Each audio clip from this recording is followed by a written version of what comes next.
In a faraway land, there is a great, wide, dusty desert. The sand is golden and hot. It rises in great big hills and makes huge flat plains. In one corner, it is covered in orange and yellow boulders that are all different shapes and sizes. Some are rough and some are smooth. Some are flat and wide, others are tall and round, and still more are jagged and crinkly. There are many types of plants in this desert. There are squishy succulents that grow on the ground, and there are pale green bushes that grow in between the boulders. They have small pointed leaves and dry twisted stalks that grow out of the sandy ground.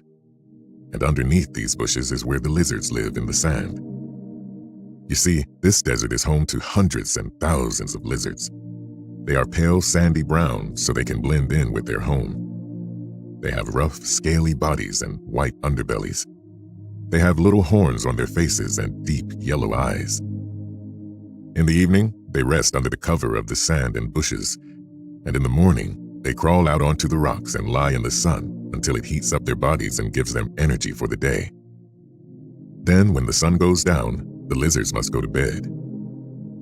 One evening, when all the lizards were getting ready to sleep, there was one little lizard who just didn't feel tired.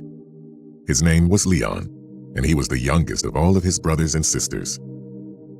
Every time he tried to lie down with them, his tail would wiggle and his feet would paddle, and he'd just have to move.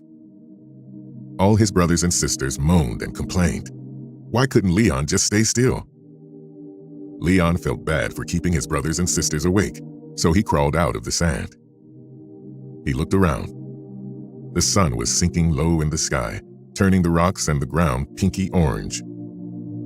The shadows of the bushes and boulders were long and dark, and Leon knew that he didn't have much time. Then he spotted a shiny black beetle crawling quickly over one of the boulders. He watched it for a moment. Then he saw another beetle appear. It chased the first beetle all over the rock, like they were playing a game. Leon had an idea.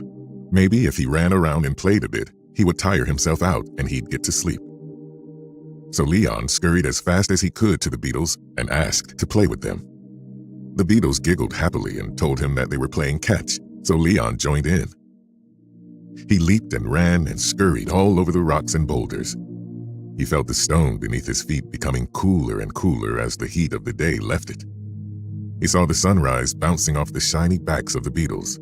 He smelled the strange, earthy smell of night coming, but he didn't feel tired at all. He somersaulted and jumped. The beetles were good at playing catch. He lost as many games as he won, but soon their little beetle legs got tired and they had to crawl into a crack in the rock to sleep. But Leon still didn't feel tired at all. Actually, he felt even more alive and full of energy. So Leon kept moving over the boulders. As he scurried, he wondered to himself if there was another way to make himself feel tired. He was thinking so hard that he forgot to look where he was going. He lost his footing and fell off the side of his boulder. He was turning in mid-air when he saw the biggest, spongiest-looking succulent he'd ever seen. It looked like a big, pale green pillow. He breathed out a sigh of relief. He was going to be okay. But then his body landed on the succulent, and he realized that it wasn't soft and spongy at all. It was like a rubber ball. He bounced right back up again, as if he had landed on a great big trampoline. He shot up through the air and then fell back down again. This time, when his feet touched the succulent, he bent his knees and he bounced right back up again, giggling happily. Leon bounced and bounced a few times on the succulent. He thought that this would definitely make him feel sleepy.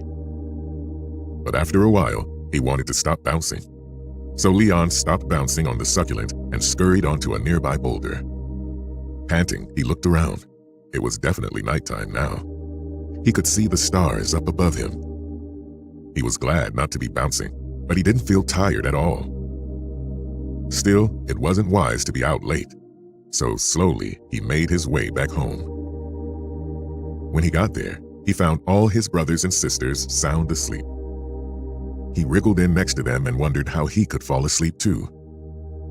Then he remembered something. When his dad couldn't sleep, he would close his eyes and imagine ants and count them.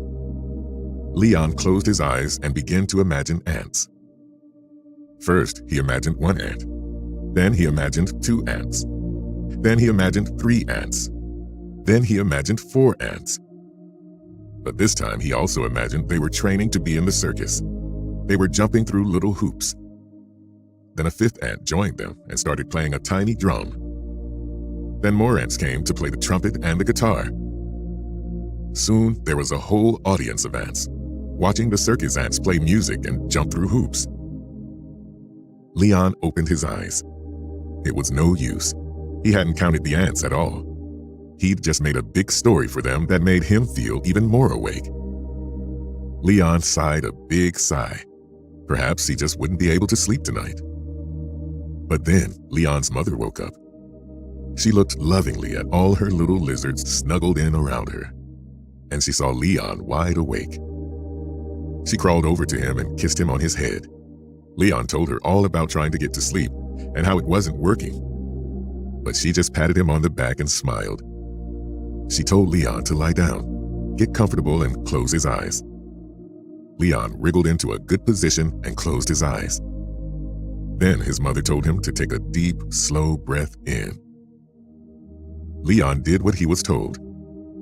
The cool desert air filled his lungs, and he realized how warm he felt inside. The cooling breath felt so soothing and relaxing. He breathed out happily. Then Leon's mother told him to think about the tip of his tail. As soon as she said it, he felt his tail, warm and scaly, lying on the cool sandy ground. The ground felt so calming and safe. He felt his tail give one little twitch and then relax.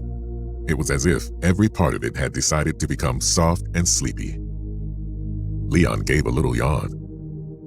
Then his mother told him to feel his belly.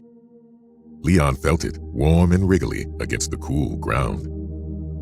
But then he felt his breath, making it balloon in and out. Just like how his tail relaxed, Leon's belly relaxed too. It suddenly felt so good to be lying against the cool sandy ground. Then his mother told him to think about his arms and legs and his little claws. Leon thought about them and realized how tired they felt. They had carried him all day and all evening over the boulders and the sand. They had bounced with him on the succulent and high into the air. They were exhausted. He felt them quiver and relax, just like his tail and belly had done. Then his mother told him to think about his head and his eyes, and the tip of his tongue. Leon thought about how much thinking his head had done and how tired it felt now. Then he thought about his eyes and all they had seen, how tired they were now. So he let them relax, just like he let his tail and his belly and his arms and legs relax.